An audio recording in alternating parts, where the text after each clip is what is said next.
گھر کے، لہذا آپ اپنے گھر والوں کے ساتھ انصاف کریں، بیوی اور بچوں کے ساتھ انصاف کریں، بھائی اور بہنوں کے ساتھ انصاف کریں۔ ایک امام حاکم اور ذمہ دار ہے اپنی رعایت کا، اپنی پبلک کا، اپنی مقتدیوں کا۔ اگر کوئی کسی مسجد کا امام ہے تو اس کو سارے نمازیوں کے ساتھ اور مقتدیوں کے ساتھ انصاف کرنا چاہیے۔ ہر شخص جو جس چیز کا ذمہ دار ہے اس کے ساتھ عدل ہونا چاہیے۔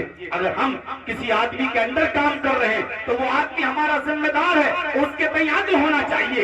اگر وہ ہمیں 20,000 کی تنخواہ دے رہا ہے تو ہمیں اتنا کام بھی کر کے عدل سے ثابت کرنا چاہیے کہ آپ جتنی تنخواہ دے رہے ہوں میں اس کو حلال کر رہا ہوں یا نہیں کر رہا ہوں۔ آپ کہیں کرسی پر ٹیک لگا کر سوتے تو نہیں رہتے ہیں۔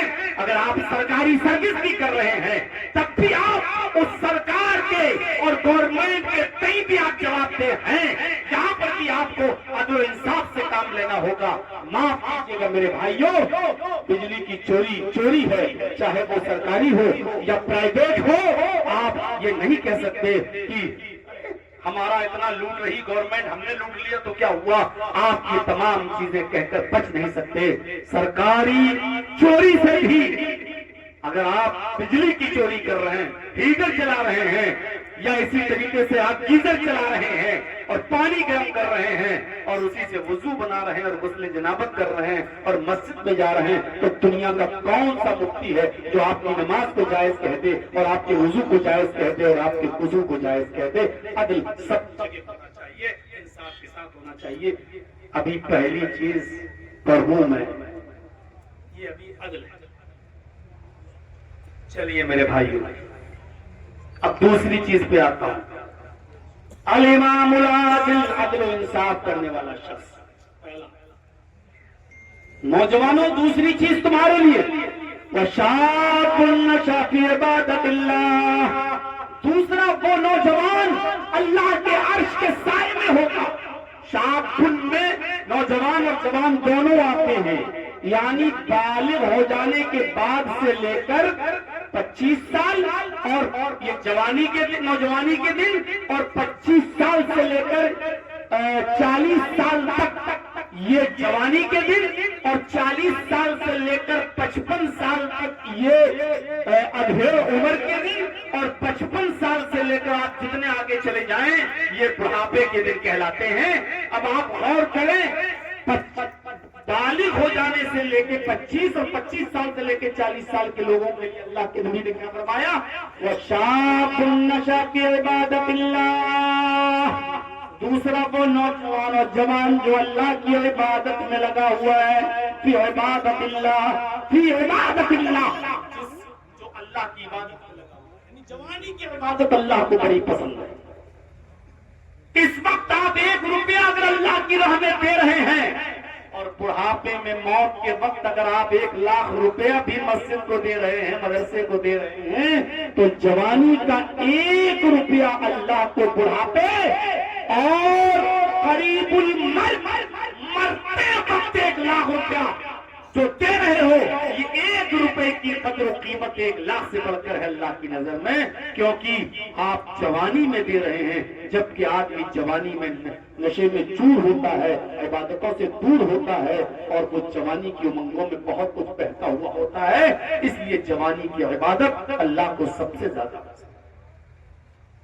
اور اس سلسلے میں غسیل الملائکہ حضرت حنظلہ کا واقعہ یاد کریں گے، کیسی عبادت، شادی ہوئی، ظہر کے بعد، عصر کے بعد سسرال گئے، مغرب میں بیوی کو رخصت کر کے لائے، عشاء کی نماز پڑھنے مسجد میں گئے، عشاء کی نماز پڑھ کے اپنے گھر آئے، اپنی بیوی کے ساتھ خلوت میں رہے۔ میاں اور بیوی کے درمیان جو تعلقات قائم ہوتے ہیں وہ تعلقات قائم ہوئے، اور ابھی آدھی رات کی نہیں گزری تھی کیا اعلان ہو جاتا ہے، محمد رسول اللہ کا ایک صحابی منادی ندا دیتا ہے، جہاد کے لیے نکلو، جلدی کرو، ابھی نکلنا ہے، یہ آخری آواز ہے۔ اس ندا کے بعد، اس آواز کے بعد کوئی آواز نہیں دی جائے گی۔ اب کسی کے پاس کوئی بہانہ بھی نہیں ہوگا. آخری آواز سننے کے بعد اگر نہیں نکلا تو وہ ذمہ دار ہے اور اس کا رب جانے اس کے ساتھ کیا معاملہ ہوگا. حضرت حنظلہ رضی اللہ تعالیٰ عنہ اٹھتے ہیں, اپنے گھوڑے کو تیار کرتے ہیں اور اس کے اوپر بیٹھ جاتے ہیں. بیوی نے کہا میرے پیارے شوہر, میرے پیارے سرتاج, میدان جہاد میں جا رہے ہیں, وہاں جا رہے ہیں, کوئی ضروری نہیں خیریت کے ساتھ واپس آ جائیں. جہاد ہے, ضروری نہیں کہ قاضی بن کر لوٹیں. کہنے لگے ہاں میری بیوی میں جانتا ہوں, میں لڑنے کے لیے نکل رہا ہوں, زندہ بھی آ سکتا ہوں اور شہید بھی ہو سکتا ہوں.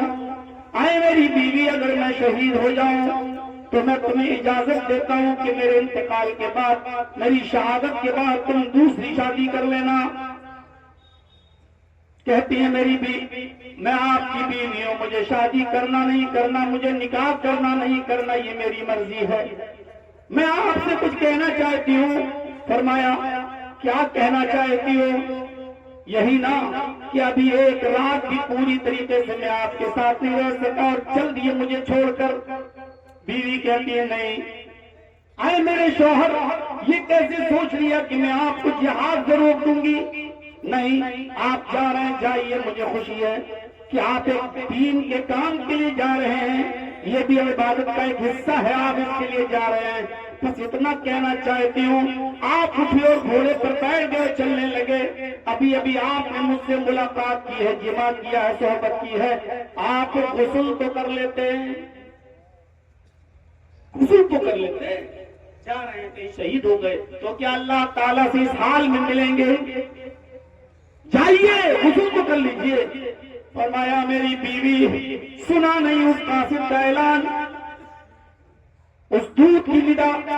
اس نے کہا اس آواز کے بعد اب کچھ بھی گھر میں رہنے کی اجازت نہیں ہے.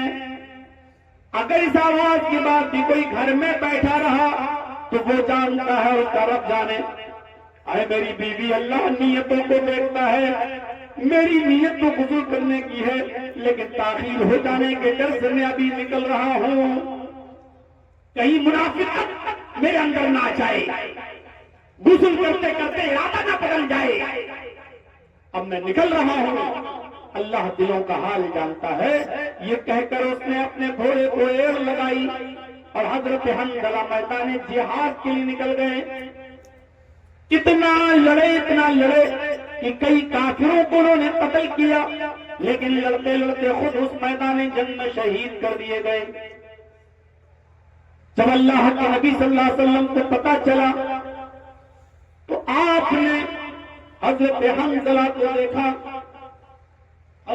دیکھا, اور شہیدوں کے لیے یہ حکم ہے کہ جب کوئی راہ خدا میں شہید ہو جائے تو اس کی نماز جنازہ نہیں پڑھی جاتی, اس کو نیا کفن نہیں پہنایا جاتا اور شہید کو غسل نہیں دیا جاتا. قیامت کے دن شہید قبر سے اسی حال میں اٹھے گا, انہی کپڑوں میں, جن کپڑوں میں وہ شہید ہوتا ہے انہی کپڑوں میں اس کو دفنایا جاتا ہے. قیامت کے دن وہ وہی کپڑے پہنے ہوئے اٹھے گا, اس کے جسم سے بلڈ نکل رہا ہوگا, خون. اللہ اس کے جسم سے نکلنے والے بلڈ اور خون کو دیکھ کر کہے گا فرشتوں یہ تو میری راہ میں سب کچھ قربان کر کے چلا آیا, اس کا کیا حساب لیں؟ اس کو جانے دو جنت کے اندر, اس کو ڈائریکٹ جنت کے اندر داخل کر دو. تو اللہ کے نبی نے جب کہا کہ حنظلہ کو بغیر غسل کے اور بغیر کفن کے انہی کپڑوں میں دفنا دو, کیونکہ حنظلہ شہید ہو گئے. تھوڑی دیر کے بعد آپ نے کہا حنظلہ کی بیوی کو بلاؤ. حنظلہ کی بیوی کو بلایا گیا. کہا حنظلہ کی بیوی سچ بتانا, کیا تیرا شوہر گھر میں کیا کر کے آیا تھا؟ یہاں اور بھی شہیدوں کو میں دیکھ رہا ہوں, لیکن تیرے شوہر کو میں نے دیکھا کہ آسمان سے فرشتے اترے ہوئے ہیں اور وہ تیرے شوہر کو غسل دے رہے ہیں, تیرے شوہر کو نہلا رہے ہیں, تیرے شوہر کو غسل دے رہے ہیں. اے حنظلہ کی بیوی معاملہ کیا ہے؟ حنظلہ کی بیوی نے کہا اللہ کے نبی صلی اللہ علیہ وسلم شادی ہوئی تھی, مغرب کے بعد میں گھر آئی، عشاء کی نماز کے بعد میرے شوہر میرے پاس آئے، انہوں نے مجھ سے صحبت کی، ہم بستر ہوئے، اور پھر رات میں جب اعلان ہوا تو فوراً جلدانے جہاد کے لیے نکل گئے۔ میں نے ان سے کہا غسل تو کر لیجئے، وہ کہتے ہیں دلوں کا حال تو اللہ جانتا ہے، غسل کرنے میں کہیں دیر ہو گئی تو ایسا نہ ہو کہ میرا جہاد قبول نہ کیا جائے، اور وہ بغیر غسل کیے ہوئے نکل گئے۔ فرمایا تیرا شوہر غسیل الملائکہ ہے، اس کو انسانوں نے نہیں فرشتوں نے غسل دے دیا ہے، تیرے شوہر کو ہمارے غسل کی ضرورت نہیں، فرشتوں نے غسل دے دیا ہے، جاؤ اس کو دفن کر دو۔ میرے بھائیوں تصور کیجیے، آپ ایک دن کی شادی 24 گھنٹے بھی اپنی بیوی کے ساتھ نہیں رہ سکے، اپنی چہیتی خوبصورت حسین بیوی کو ایک ہی رات میں خیرآباد کر دیا اور میدان جہاد پہ چلے گئے اور وہاں جا کر جام شہادت نوش کر لیا۔ یہ عبادت کا کون سا جذبہ تھا، یہ عبادت کا کون سا شوق تھا، یہ عبادت کی کون سی چاہت تھی ان نوجوانوں کے دلوں میں۔ میرے بھائیوں آج ہمارے یہاں پر تو کمپٹیشن کی نہیں، ہمارے یہاں تو شوق ہے، عبادت کا نہیں۔ اگر جلسہ کرنے والے کوئی گمنام مولانا آ جائیں تو 10-15 آدمی، کوئی شہرت یافتہ آ جائے تو ہزاروں کی بھیڑ، جبکہ قرآن و حدیث وہ بھی سنا رہا ہے، قرآن و حدیث یہ بھی سنا رہا ہے۔ اب ہم اپنی نیتوں کو دیکھیں، ہم اپنی نیتوں کو دیکھیں اور اپنے گریبان جھانکیں۔ جلسہ سننا ٹھیک ہے، عبادت ہے، لیکن عبادت کا معیار یہ کیسا؟ کوئی گمنام مولوی کہے تو آپ گھر میں بیٹھے ہیں، کوئی شہرت یافتہ آ جائے تو ہزاروں کی تعداد میں آپ آ جائیں، اس کا مطلب یہ ہے کہ آپ قرآن و حدیث سننے نہیں آئے، آپ کسی خاص شخصیت کو سننے آئے۔ پھر آپ ثواب کی امید رکھیں کہ ہمیں رات جاگنے کا ثواب ملے گا۔ واہ واہ، دنیا کا کون مولوی آپ سے کہے گا کہ آپ کو ثواب ملے گا؟ اگر آپ قرآن و حدیث سننے آئے ہوتے تو یہی بھیڑ اس وقت کی ہونی چاہیے تھی جب آپ کی مسجد کا معمولی مولوی آپ کو خطاب کر رہا ہوتا، تب بھی یہ بھیڑ ہونی چاہیے تھی، تب یہ مانا جاتا کہ آپ قرآن و حدیث سننے آئے۔ یہ قرآن و حدیث سننے نہیں آئے، آپ تو کسی شخصیت کو سننے آئے، آپ تو کسی شہرت یافتہ کو سننے آئے۔ اسی طریقے سے میرے بھائیوں اب آپ مثالیں دیں گے، صاحب آپ نماز پڑھائیں گے تو آپ کے پیچھے 50 آدمی نماز پڑھ لے گا۔ سعودیہ سے اگر امام آ جائیں، امام حرم تو ان کے پیچھے لاکھوں آدمی آ جائے گا نماز پڑھنے، تو مولانا تھوڑی شوق چاہت ہوتی ہے، تھوڑا سا شوق ہوتا ہے۔ میرے بھائیوں عبادت میں یہ شوق نہیں، عبادت میں یہ شوق نہیں۔ امام حرم نہیں آئے تب بھی آپ پر نماز فرض ہے، اور آ جائیں تب بھی نماز فرض ہے۔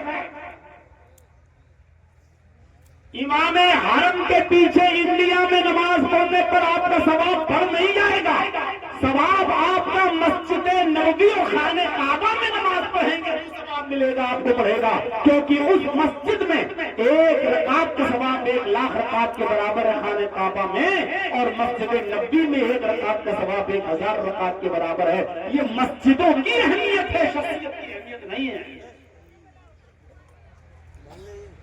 یہ مسجدوں کا مقام و مرتبہ ہے، یہ شخصیت کا مقام و مرتبہ نہیں۔ وَشَابٌ نَشَأَ فِي عِبَادَةِ اللَّهِ، دوسرا وہ نوجوان اور جوان جو اللہ کی عبادت میں لگا ہوا ہے، یہ آدمی کہاں ہوگا؟ عرش کے سائے میں۔ اچھا یہ 7 قسم کے لوگوں کو یاد رکھنا، گنتے رہنا۔ تقریر ختم ہونے کے بعد لاسٹ میں کسی کو بھی کھڑا کر کے یہ 7 پوچھوں گا، میں یہ 7 لوگ کون کون سے ہیں۔ پہلا شخص عدل و انصاف کرنے والا، دوسرا وہ جوان یا نوجوان جو اللہ کی عبادت میں لگا ہوا ہے۔ 2 پوچھوں گا اس لیے کہ دیکھیں کتنے غور سے سنا ہے آپ نے میری تقریر کو، یا مونگ پھلی چبا رہے تھے، یہ دیکھنے کے لیے میں پوچھوں گا، اور جس کی گردن جھکی ہوگی اسی کو سب سے پہلے کھڑا کروں گا۔ 2 چیزیں ہو گئی، پہلا عدل و انصاف کرنے والا، اور دوسرا وہ جوان و نوجوان جو اللہ کی عبادت میں لگا ہوا ہے۔ تیسرا بچوں تم کیوں بھاگ رہے ہو، تم سے تھوڑی پوچھوں گا۔ تیسری چیز دیکھیے وَرَجُلٌ قَلْبُهُ مُعَلَّقٌ فِي الْمَسَاجِدِ، تیسرا وہ شخص جس کا دل مسجد کی طرف لگا ہوا، جس کا دل مسجد کی طرف لٹکا ہوا ہے۔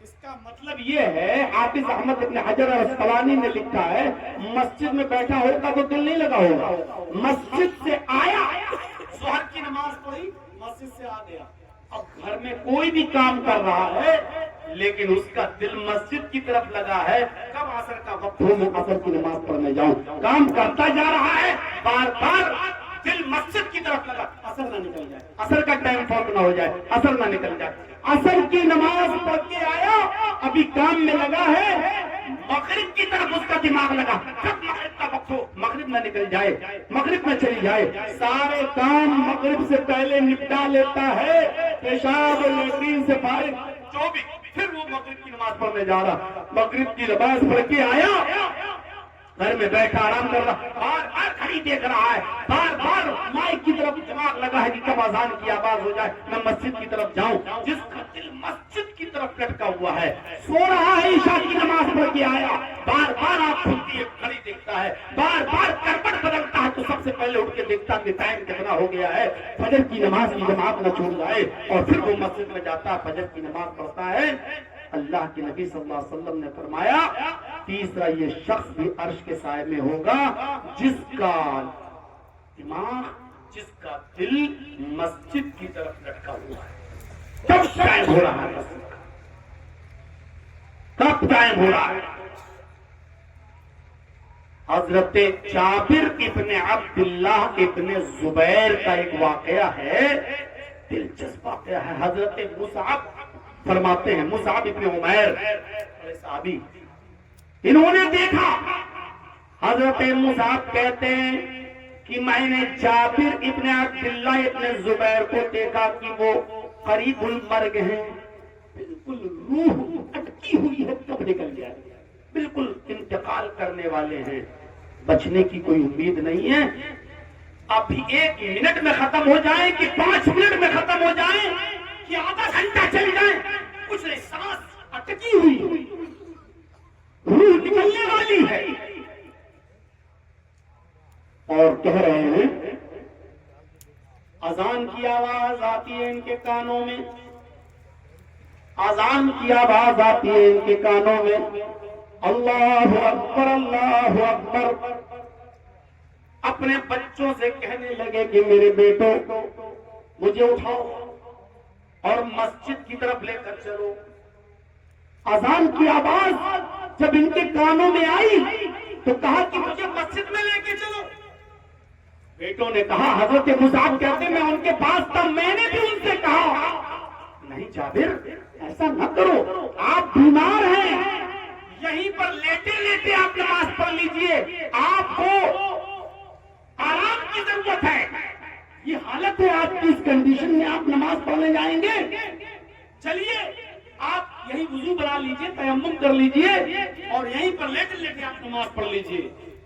تو حضرت جابر ابن عبداللہ ابن زبیر نے جو جواب دیا میرے بھائیوں سنیے، فرماتے ہیں اللہ کے داعی کی آواز میرے کانوں میں گئی، اللہ کی طرف نماز کی طرف بلانے والے داعی کی آواز میرے کانوں میں چلی گئی، پھر میرے لیے کیسے مناسب ہے کہ میں گھر میں لیٹا رہا ہوں، میں تم سے جو کہہ رہا ہوں کرو، میرے بچوں مجھے اٹھاؤ اور مجھے مسجد کی طرف لے کر چلو، مغرب کی نماز کا وقت تھا، یہ مغرب کی نماز کا وقت، ضد کرنے لگے نہیں مجھے مسجد میں جانا ہی ہے، بچے پھر نہیں مانے، حضرت مصعب نے ان کے بچوں سے کہا کہ بیٹو لے جاؤ، جب نہیں مان رہے ہیں تو کیا کریں، کبھی کبھی اس عمر میں بڑھاپے کے اندر میرے بھائیوں آدمی اتنا ضدی ہو جاتا ہے کہ اس کی ضد اور اس کے چڑچڑے پن کو لے کر ہمیں وہ کام کرنا پڑتا ہے جو وہ چاہ رہا ہے۔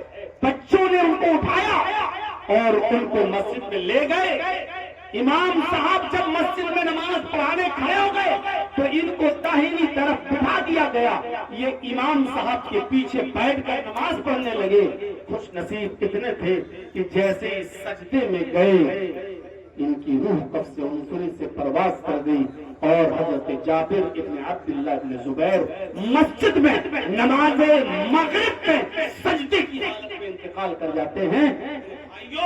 اس حدیث کی روشنی میں اور اس واقعے کی روشنی میں ہم یہ اندازہ لگا سکتے ہیں کہ کیسے لوگ تھے جو نماز کی طرف جن کا دماغ اور جن کا ذہن لگا رہتا تھا۔ بخاری کی روایت ہے قلعہ بستر کو فتح کرنے کے لیے صحابہ کرام جم کر لڑ رہے تھے، قلعے تک پہنچ چکے تھے، تھوڑی سی لڑائی باقی رہ گئی بس قلعے کو حاصل کرنے کے لیے۔ پوری رات جنگ چلی، فجر کی اذان کی آواز آنے لگی، صحابہ کرام آنکھیں آنکھوں میں اشارہ کرتے ہیں کیا ہو؟ اذان کی آواز آ رہی ہے، اگر ہم لوگ نماز پڑھنے لگتے ہیں تو قلعے پر کافر دوبارہ چڑھ جائیں گے اور قلعہ ہمارے ہاتھ سے نکل جائے گا، اور اگر نماز